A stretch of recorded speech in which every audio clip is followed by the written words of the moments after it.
Saudi അറേബ്യയിൽ 5 ദിവസത്തെ പെരുന്നാളിൻ്റെ അവധിയാണ് മക്കളെ. പക്ഷെ എനിക്ക് ഡ്യൂട്ടി ഉണ്ട്. എന്നിട്ട് ഞാൻ എന്തുകൊണ്ട് ഇത്രയും ഹാപ്പി ആയിട്ട് ഡ്യൂട്ടിക്ക് പോകുന്നതെന്നറിയാവോ? ഇനി കൂടെ ഉള്ളവർ ആരൊക്കെയാന്ന് പരിചയപ്പെടാം. Chest number 1 of course Jancy Rani Kamaraj. Chest number 2 Jincy Samol on stage. Last but not least Rosamma from Philippines. പെരുന്നാളിൻ്റെ അവധി ആയതുകൊണ്ട് തന്നെ ഞങ്ങളുടെ ഹോസ്പിറ്റലിൽ PDAയും ERഉം അല്ലാണ്ട് മറ്റെല്ലാ ഡിപ്പാർട്ട്മെൻറ്റും 5 ദിവസത്തേക്ക് വർക്കിംഗ് അല്ല. ഞാൻ വർക്ക് ചെയ്യുന്ന ഡിപ്പാർട്ട്മെൻറ്റ് ഫസ്റ്റ് ഫ്ലോറിലാണ്. ഞാൻ വന്നപ്പോഴത്തേക്ക് ഇവിടെ ആളും എനക്കും ഒന്നും ഇല്ല, ഞൊണ്ട് വെട്ടം ഒന്നും ഇല്ലായിരുന്നു. പിന്നെ ഞാൻ എല്ലായിടത്തും പോയി ലൈറ്റും AC എല്ലാം ഓണാക്കിയിട്ട് തിരിച്ച് ഞാൻ ER വന്നപ്പോഴത്തേക്ക് ER ടീമിനെയൊക്കെ വന്ന് ഹെൽപ്പ് ചെയ്യാനെ കൊണ്ട് ഓടിക്കിടന്ന നമ്പേഴ്സൊക്കെ ഞാനൊന്ന് അടുക്കി വെച്ചു. നാട്ടുകാരൊക്കെ എവിടെ ടൂർ പോയേക്കുന്നത് കാരണം ഇനി 5 ദിവസത്തേക്ക് ഹോസ്പിറ്റലിൽ വലിയ റഷ് കാണത്തില്ല.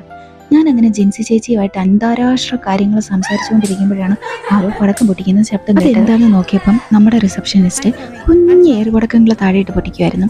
നമുക്ക് പിന്നെ കൗതുകം പണ്ടേ ഇച്ചിരി കൂടുതലായതുകൊണ്ട് 2 ഏറുപടക്കം ഞാനും ചോദിച്ചു വാങ്ങിച്ചു. അങ്ങനെ അത് പൊട്ടിക്കുന്നതിൻ്റെ കൂട്ടത്തിൽ എൻ്റെ പുതിയ ചെയിനും കൂടെ ഉരിപ്പൊട്ടി അങ്ങ് പോയി. പിന്നെ കൂട്ടുകാരെല്ലാം കൂടെ എൻ്റെ മുത്തവും വള്ളിയും ഒക്കെ പറക്കി തന്നെ. പിന്നെ ഞങ്ങൾക്ക് എല്ലാവരുടെയും വക, നഴ്സുമാരുടെയും റിസപ്ഷനിസ്റ്റുകളുടെയും ഡോക്ടേഴ്സിൻ്റെ ഒക്കെ വക ഞങ്ങൾക്ക് നിറയെ ചോക്ലേറ്റുകൾ കിട്ടി. അങ്ങനെ അത് തിന്ന് എല്ലിൻ്റെ ഇടയിൽ കയറിയപ്പോഴാണ് ഞാൻ ഒരാളുടെ ആത്മകഥം കേട്ടത്.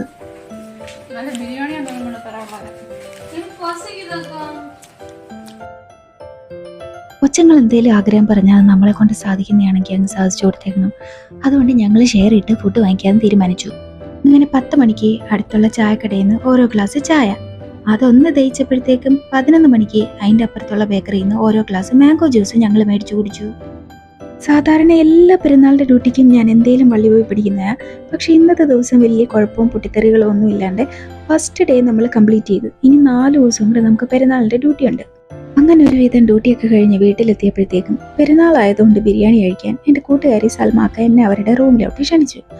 അങ്ങനെ അവരുടെ റൂമിൽ ചെന്ന് ബിരിയാണിയും കഴിച്ചു. അങ്ങനെ ഈ വട്ടത്തെ പെരുന്നാളും കഥം. അപ്പം പിന്നെ കാണാം. ബൈ.